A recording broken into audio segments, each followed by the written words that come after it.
It's good to see you. It has nothing to do with anything, I just want to tell you that. It's really good to see you. Of the four Gospels, Matthew, Mark, Luke, and John, each one has their own kind of distinctive character, right? So Matthew is written primarily for a Jewish audience. Luke is the most systematic. John is the most mystical. And Mark is the shortest, actually. And along the same lines, Mark uses the word immediately a lot, like a lot. So after Jesus Christ, for example, is baptized, the Holy Spirit immediately descends upon Christ the Lord. And then immediately the Holy Spirit sends him into the wilderness. And then after that, there's the calling of the disciples. So Jesus sets the stage. The time of fulfillment is now. The kingdom of heaven has come near. And then immediately he calls the first disciples, and immediately they drop their nets and they follow him, right? So immediately, right? So it comes up like a lot in the Gospel of Mark. And the thing I want to impress upon you in the early going is that whenever you see this word immediately in the context of the Gospel of Mark, it's not pushing us towards an undue sense of haste and agitation and anxiety. The Holy Spirit never encourages us to go in that direction, but rather it's highlighting the importance of being decisive when it comes to responding to God's particular will for your life. What does God want me to do? What does He call me to be? And so if I recognize that, I'm called to respond immediately. Now, Bishop Robert Barron talks about this indirectly, right? He talks about the deadly sin of sloth, right? So very provocatively, just to paraphrase, what he says is that someone can be really busy, even stressed out, have an action-packed schedule, and still be guilty of the deadly sin of sloth. And the reason why is because sloth is not indifference. Sloth isn't even like laziness. Sloth is actually boredom with regards to spiritual things. Boredom with regards to spiritual things, indifference with regards to the things of God. So I can be really busy, frantically busy, but still be guilty of the deadly sin of sloth of not attending specifically to the few things the Lord wants me to do carefully and well. So the invitation is to immediately correspond to God's particular will for my life.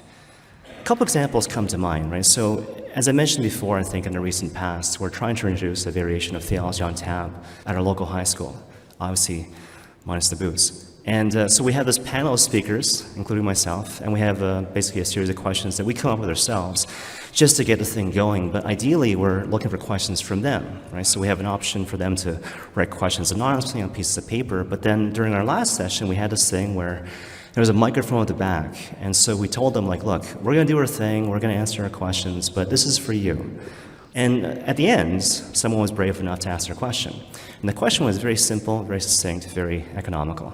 So basically what he said was, how can you stay on the path? And so simple question, but a lot to it, right? So the idea is that once you leave the safety of Catholic high school, your parish community, your family, and you're out there in the big bad world, post-secondary institutions, whatever the case may be, how can you stay on the path? How can you stay Catholic and keep your faith? Imagine you're on the other side and you're on the panel. Like, how do you address that question? There's always the risk of being reductive. There's always the risk of being simplistic and saying, like, just do this, right? But, you know, it's the nature of the situation. So on the one hand, I was thinking, like, okay, do we focus on particular things? You know, books and podcasts and things of that ilk. But I thought, no, you know what? We're going to focus on this thing we're talking about today in the context of the homily, right? So what I said was, basically, you got to own it. You got to take personal responsibility for your journey with the Lord. You got to own it. You got to care. You got to bring your heart to the table, right? Because a lot of times, like, what we're kind of hoping for is an ideal Catholic situation. So again, if I leave home and I go out there in the big bad world, hopefully I'll discover a vibrant parish where the homilies are on point and everything feeds my heart and my soul. Good luck, unless you're here. And so what happens, a lot of people that go out in the big bad world and they discover like the lack of those things, right? The absence of these things which are meant to feed me. And so what happens? I fall away, I lose my faith, and I blame it on the absence of this, that, and the other thing. But that should never happen. That should never happen. If you own your journey with the Lord, then you should fortify yourself against less than ideal circumstances. And that's when those other things come back to bear. You know, the books and the podcasts, not to mention a serious habit of prayer and immersion in the sacraments, the Eucharist, and confession, and whatever. And so if you have those things, again, you can fortify yourself against less than ideal circumstances. The analogy that comes to mind, I think I raised this actually at the event, school confessions.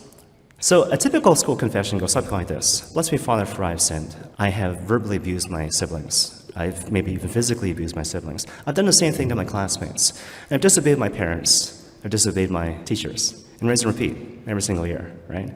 Now, I have to admit that as a confessor, when I hear that variation of that type of confession, I'm thinking one of two things, if not both. On the one hand, I'm thinking like, okay, I guess kids will be kids. So with time and space and formation, a lot of formation, and hope, an abundance of hope, we hope that kids will eventually grow out of it. On the other hand, I'm thinking, why? Like, why wait? Why do kids, especially young adults, have to waste the best years of their lives waiting for people to tell them to do things that they know they ought to be doing or not doing? It just seems kind of silly. I mean, first of all, it starts off as being cute. Oh, look at this cute kid who's got some color with regards to their personality. After a while, you're just an adult with issues, and that's just sad. So the idea is that eventually you need to own it, taking personal responsibility for your journey with the Lord, as opposed to waiting for people to tell you to do things that you ought to be doing or not doing. One final example, this involves a movie. I was on YouTube when I was watching a clip from this movie called Fast and the Furious 7.